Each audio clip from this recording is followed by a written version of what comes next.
ഇസ്ലാമിന്റെ കാഴ്ചപ്പാടിൽ ആരാണ് അയൽവാസി എന്നത്? അതേ ഈ ചോദ്യം വളരെ പ്രസക്തമായ ചോദ്യമാണ്. അയൽവാസികളുമായി ബന്ധപ്പെട്ട് വളരെ കൃത്യമായ കാഴ്ചപ്പാട് തന്നെ ഇസ്ലാം മുന്നോട്ട് വെക്കുന്നുണ്ട് എന്നത് ഈ ചോദ്യത്തിന് ഉത്തരത്തിൽ നിന്ന് നമുക്ക് മനസ്സിലാക്കാൻ കഴിയും. അയൽവാസിയെ സംബന്ധിച്ച് പണ്ഡിതന്മാർ പറഞ്ഞത് ഇപ്രകാരമാണ്. ഇബ്നു ഹജർ റഹ്മഹുള്ള പറഞ്ഞു, അൽ ജാർ അഥവാ അയൽവാസി എന്ന പദം മുസ്ലിമിനെയും കാഫിറിനെയും പുണ്യാളനെയും പാപിയെയും മിത്രത്തെയും ശത്രുവേയും ഉപകാരിയെയും ഉപദ്രവകാരിയെയും അടുത്ത ബന്ധുവേയും അകന്ന ബന്ധുവേയും വീടിനോട് ഏറ്റവും അടുത്തവനെയും ഏറ്റവും അകന്നവനെയും ഉൾക്കൊള്ളുന്നു. അവന് ചില പദവികളുണ്ട്. അവ ചിലതിനേക്കാൾ മികച്ചതായിരിക്കും. അഥവാ അയൽവാസി എന്ന് പറഞ്ഞാൽ ആരുമാകാം. അത് വിശ്വാസിയാകാം, വിശ്വാസിയല്ലാത്തവനാകാം, കുടുംബക്കാരനാകാം, അല്ലാത്തവനാകാം. പല രീതിയിലും നമുക്ക് കാണാൻ സാധിക്കും. അയൽവാസികളെ 3 തരത്തിൽ വിശദീകരിച്ചതായിട്ട് നമുക്ക് കാണാൻ സാധിക്കും. അതിലൊന്ന് 3 തരത്തിൽ അവകാശമുള്ളവരാണ്. അതായത് കുടുംബക്കാരനും മുസ്ലിമും അയൽവാസിയുമായവരാണ് അവർ. കുടുംബം എന്ന നിലക്ക് ബന്ധമുണ്ട്, മുസ്ലിം എന്ന നിലക്ക് ബന്ധമുണ്ട്, അതിൻ്റെ പുറമെ അയൽപ്പക്കത്ത് താമസിക്കുന്നു എന്ന നിലക്ക് ബന്ധമുണ്ട്. ഇതാണ് ഒരു വിഭാഗം. മറ്റൊന്ന് 2 അവകാശമുള്ളവരാണ്.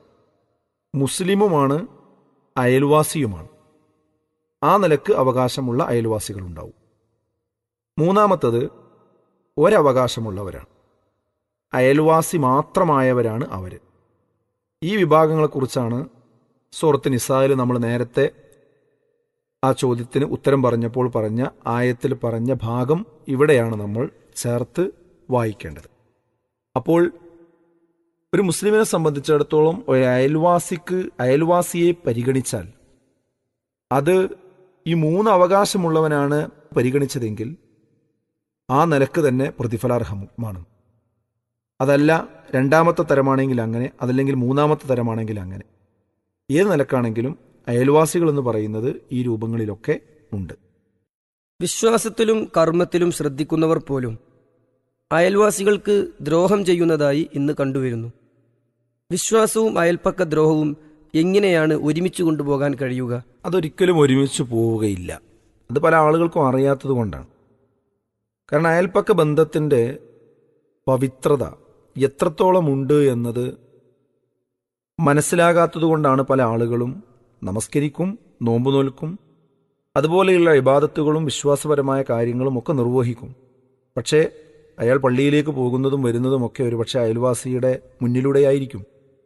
എന്നാൽ അദ്ദേഹത്തെ ആ വീട്ടിലേക്കൊന്ന് നോക്കുകയോ അവരോടൊന്ന് സലാം പറയുകയോ മിണ്ടുകയോ ചെയ്യാതെ, എന്നാൽ വലിയ മുത്തക്കിയായി പള്ളിയിൽ പോയി തിരിച്ചു വരികയും ചെയ്യുന്ന അങ്ങനെയുള്ള ഒരു അവസ്ഥ ഒരിക്കലും തന്നെ ഒരു വിശ്വാസിക്ക് യോജിച്ചതല്ല. അതിന് കാരണം എന്താണെന്ന് വെച്ചാൽ വിശ്വാസവും ഈ രൂപത്തിലുള്ള ഒരു സാഹചര്യവും ഒരുമിച്ച് പോവുകയില്ല എന്നത് തന്നെയാണ്. അള്ളാഹുവിൻ്റെ റസൂല് പറഞ്ഞിട്ടുണ്ട്,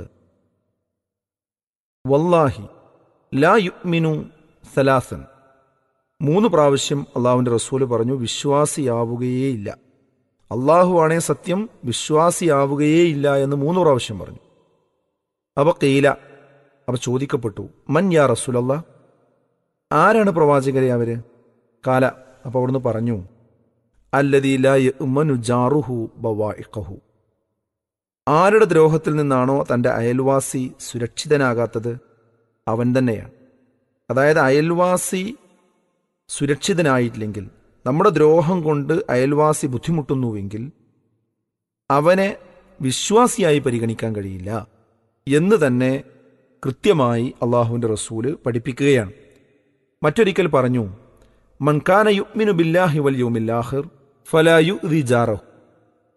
അബൂ ഹുറൈറയിൽ നിന്ന് നിവേദനം ചെയ്യുന്ന ഹദീസാണ്. അള്ളാഹുവിലും അന്ത്യദിനത്തിലും വിശ്വസിക്കുന്നവൻ തൻ്റെ അയൽവാസിയെ ദ്രോഹിക്കാതിരിക്കട്ടെ എന്നാണ്. അപ്പോൾ വിശ്വാസവും അയൽപ്പക്ക ബന്ധവും വളരെ ബന്ധമുണ്ട് എന്നാണ് ഇതിൽ നിന്ന് മനസ്സിലാകുന്നത്. വിശ്വാസം ഒന്ന് വേറെ, സ്വഭാവം പെരുമാറ്റവും വേറെ ഒന്ന് എന്ന രീതിയല്ല മുസ്ലിങ്ങളെ സംബന്ധിച്ചിടത്തോളം ഉള്ളത്. അത് ചില ആളുകളുടെ അജ്ഞത കാരണമാണ് ഈ സ്വഭാവത്തിൽ പോരുന്നത്. പലപ്പോഴും മതത്തെ തന്നെ തെറ്റിദ്ധരിക്കാനുള്ള കാരണവും ഇതുതന്നെയാണ്. അതായത് ഇസ്ലാം വളരെ നല്ലതാണ്. അതിൻ്റെ മാനുഷിക മുഖവും മാനുഷിക ബന്ധവും അതിൻ്റെ പവിത്രതയും ഒക്കെ വായിക്കുകയും മനസ്സിലാക്കുകയും ഉൾക്കൊള്ളുകയും ചെയ്ത ആളുകൾ പോലും അവർക്ക് കൺഫ്യൂഷൻ ഉണ്ടാകുന്നത്, ഈ ഇസ്ലാം ഉൾക്കൊണ്ട ഒരാളാണല്ലോ എൻ്റെ അയൽവാസി, പക്ഷെ അയാൾ എനിക്കെന്നും ദ്രോഹമാണ് ചെയ്യുന്നത്. എൻ്റെ സ്ഥലം എപ്പോഴും അയാൾ പ്രയാസപ്പെടുത്തിക്കൊണ്ടിരിക്കുന്നു. അതുപോലെ തന്നെ എനിക്ക് ബുദ്ധിമുട്ടും ദ്രോഹങ്ങളും ഉണ്ടായിക്കൊണ്ടിരിക്കുന്നു. എൻ്റെ വഴിയിൽ അയാൾ തടസ്സങ്ങൾ ഉണ്ടായിക്കൊണ്ടിരിക്കുന്നു. എന്നാൽ അയാൾ അതോടൊപ്പം തന്നെ അദ്ദേഹത്തിൻ്റെ നമസ്കാരവും നോമ്പും മറ്റുള്ള കാര്യങ്ങൾ ചെയ്യുകയും ചെയ്യുന്നു. എങ്ങനെയാണ് ഇത് രണ്ടും യോജിക്കുന്നത് എന്ന് പലപ്പോഴും മറ്റുള്ള ആളുകൾ അത്ഭുതപ്പെടാറുണ്ട്. അപ്പം ഈ അത്ഭുതം മാറണമെങ്കിൽ, ഈ സംശയം നീങ്ങണമെങ്കിൽ വിശ്വാസികളായ ആളുകൾ ഏറ്റവും നല്ല രീതിയിൽ അയൽപ്പക്കത്തുള്ള ആളുകളോട് പെരുമാറുക എന്നത് വളരെ പ്രധാനമാണ്. പീസ് റേഡിയോ സ്നേഹക്കൂട് പരിപാടിയിൽ നിന്നുള്ള പ്രസക്ത ഭാഗങ്ങളാണ് നിങ്ങൾ ഇപ്പോൾ കേട്ടത്. ജീവിതത്തിൽ പ്രയാസങ്ങളും സങ്കടങ്ങളും ഉണ്ടാകാത്ത ഒരാളുമുണ്ടാവാനിടയില്ല. എന്നാൽ സങ്കടങ്ങൾ പങ്കുവെക്കാനും പരിഹാരം നിർദ്ദേശിക്കാനും ആരെങ്കിലുമുണ്ടെങ്കിൽ എന്തൊരാശ്വാസമായിരിക്കും. നമ്മേക്കാൾ കൂടുതൽ കഷ്ടപ്പെടുന്നവർ ഉണ്ടെന്നറിയുമ്പോൾ നമ്മുടെ വിഷമങ്ങൾ പലതും നിസ്സാരമായും തോന്നാം. സങ്കടങ്ങൾ പങ്കുവെക്കപ്പെടുമ്പോഴേ പാതി വിഷമം പരിഹരിക്കപ്പെട്ടുവെന്ന ആശ്വാസം വന്നുചേരും. പക്ഷേ അതിന് പറ്റിയ ഒരത്താണി കിട്ടുന്നില്ല എന്നതായിരിക്കും നിങ്ങളുടെ പ്രശ്നം. വിഷമിക്കേണ്ട, പീസ് റേഡിയോ നിങ്ങൾക്കൊപ്പമുണ്ട്. ഗൂഗിൾ പ്ലേ സ്റ്റോറിൽ നിന്നും പീസ് റേഡിയോ ആപ്പ് ഡൗൺലോഡ് ചെയ്യൂ. ഫീഡ്ബാക്ക് ഓപ്ഷൻ വഴി കമന്റ് ചെയ്യൂ.